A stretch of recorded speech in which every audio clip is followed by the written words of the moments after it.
మహనీయుల ఆశయాలను కొనసాగించేందుకు ప్రతి ఒక్కరూ కృషి చేయాలని రంగారెడ్డి జిల్లా షాద్నగర్ ఏసీపీ రంగస్వామి కోరారు. 78వ స్వాతంత్ర దినోత్సవ వేడుకల్లో భాగంగా షాద్నగర్ ఏసీపీ కార్యాలయంలో ఏసీపీ రంగస్వామి జాతీయ జెండాను ఆవిష్కరించి పోలీసుల గౌరవ వందనాన్ని స్వీకరించారు. ఈ సందర్భంగా ఏసీపీ రంగస్వామి మాట్లాడుతూ మహనీయులను ఆదర్శంగా తీసుకుని నేటి యువత ముందుకు సాగాల్సిన అవసరం ఎంతైనా ఉందన్నారు. ప్రాణాలకు తెగించి పోరాటాలు చేసి దేశ స్వాతంత్రాన్ని తీసుకువచ్చిన గొప్ప నాయకులను ప్రతి ఒక్కరూ స్మరించుకోవాలని ఆకాంక్షించారు. శాంతి భద్రతల పరిరక్షణ కోసం ప్రతి ఒక్కరూ కృషి చేయాలని సూచించారు.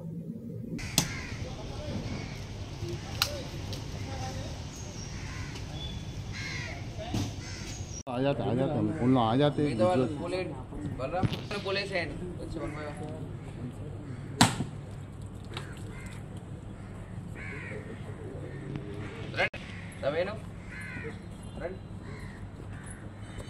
रन